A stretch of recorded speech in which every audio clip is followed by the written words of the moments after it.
Oui. Pardon. Oui, merci Madame la Présidente.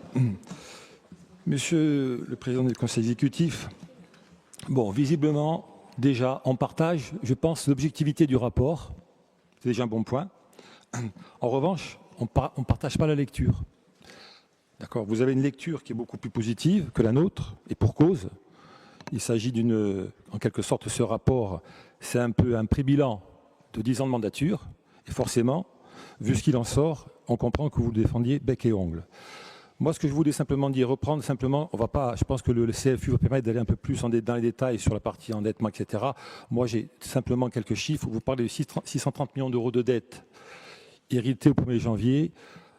En fin 2026, sur cette trajectoire-là, on sera à 1,2 milliard de dettes, c'est-à-dire on aura doublé. Ça, c'est le premier point. Deuxième point, sur le contentieux Corsica Ferries. Effectivement, c'est un contentieux qui est très ancien. Quand vous êtes arrivé aux responsabilités en 2015, vous saviez que c'était un contentieux qui était mal engagé. Vous n'avez jamais provisionné, vous n'avez pas provisionné les premières années. Ça vous est d'ailleurs reproché aujourd'hui dans le rapport de la Cour des comptes. C'est presque, je crois même, un rappel au droit de ne pas avoir provisionné suffisamment pendant votre mandature. Donc je pense que ne fût-ce que 5 millions d'euros par an de provision sur un contentieux qui était mal engagé, c'était déjà quelque part une faute de gestion. D'accord. Donc, du coup, 5 millions x 8, ça aurait été 40 millions d'euros que vous aurez pu éviter d'emprunter, Monsieur le Président. Ensuite, sur ce contentieux, il y a eu bien sûr les 50 millions d'euros qui sont venus se greffer en investissement, qui n'ont pas forcément contribué directement au paiement de la dette, puisqu'ils n'étaient pas fléchés pour, sauf que c'était de l'investissement. C'était, je dirais, un petit peu ces 50 millions d'euros qu'on a retrouvés pendant 2 ans au budget, mais qui n'ont pas été utilisés, qui ont permis quelque part aussi d'équilibrer un peu le budget et aussi peut-être de gonfler la part d'investissement de manière un peu artificielle. Ensuite, sur la fin de la gestion, parce que quand il y en a un contentieux, il y a la responsabilité, il y a le fait d'avoir tort, raison, etc. Et après, il y a la manière de défendre un contentieux. Monsieur le Président, il y a une stratégie de défense. D'accord. La stratégie de défense, c'est qu'à un moment donné, comme je vous disais tout à l'heure, on doit provisionner, mais aussi on ne doit pas faire de déni quand à quelques mois, d'accord, d'Oudirad et Ared, comme on dit, d'accord, on continue à considérer qu'on peut encore gagner. Et ce déni, excusez-moi, laissez-moi finir.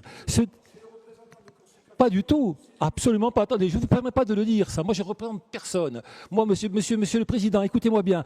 Je ne représente personne. Monsieur, vous vous égarez, Monsieur le Président. Moi, vous savez quoi? Moi, du jour au lendemain que j'ai quitté Corsica Ferries, je n'ai plus jamais eu aucun lien. C'est le discours. Et là, ce que vous dites là, vous vous égarez. Je vous le dis tout de suite. Je vous répondrai. Je vous le dis, vous vous égarez. Vous égarez. Tout ce que je vous dis, je le dis de mémoire, parce que personne ne va me dire ce que je dois dire, et même pas vous. Que ce soit bien clair. Et moi, ce genre d'allusion et d'insinuation me déplaît fortement. Je vous dis tout de suite, je continue à faire ce que je dois faire. D'accord? Pourquoi c'est pas dans la presse? Tout ce que je vous dis, c'est pas public. Tout ce que je vous dis, c'est public. Et laissez-moi, s'il vous plaît, laissez-moi m'exprimer comme je dois m'exprimer.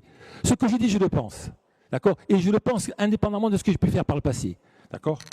Et franchement, je ne m'attendais pas à ça de votre part. Je continue. Ensuite, c'est vrai ou pas que vous avez tardé s'il vous plaît, Madame la Présidente, que vous avez tardé à payer, qu'il y a eu un mandatement d'office. Alors, ce n'est pas de ma faute, c'est un mandatement d'office. Mais je crois qu'il a coûté encore quelques millions d'euros de plus. D'accord?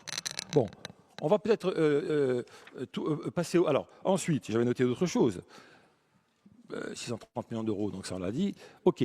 Après, vous n'allez pas m'empêcher d'aller au bout de mon raisonnement et de mon propos. D'accord? Monsieur le Président, quand on a parlé de finances, mais il y a aussi la gestion des projets. Permettez-moi de revenir une fois de plus, non pas sur le transport maritime, mais sur le transport global. Il y a 15 jours de ça, d'accord, vous avez fait des assises du transport, d'accord, qui n'étaient pas des assises. C'était un tirage de sonnette d'alarme, d'accord, devant les socioprofessionnels, d'accord, qui étaient présents pour leur dire on ne peut plus continuer comme ça. Vos propos, c'était de dire le système actuel de desserte des services publics aériens et maritimes, d'accord, est au bord de l'asphyxie. Il faut vite passer à autre chose. 2026 sera une année charnière. Je vous rappelle qu'en 2021, en septembre 2021, on vous avait proposé de passer à des ESP compensés. qui n'avait que des avantages. Pourquoi je vous dis ça? La DSP aujourd'hui, le système de DSP aujourd'hui, c'est quoi son gros inconvénient? C'est qu'à partir du moment où on attribue une DSP une fois, deux fois, trois fois, on est obligé, ad vitam aeternam, d'attribuer cette DSP au même candidat, c'est-à-dire au candidat sortant. Pourquoi? Parce que sinon la classe sociale est ingérable. On vous avait dit à l'époque, faisons une transition vers des ESP généralisés qui avaient deux avantages. Un, d'avoir un système beaucoup plus simple en termes de contractualisation, d'accord? Et deux, de retrouver une équité et de réinstaurer de la concurrence. C'est-à-dire, on finance le service et non plus les compagnies. Vous l'avez refusé. Pourquoi vous l'avez refusé? Parce que vous avez un dogme.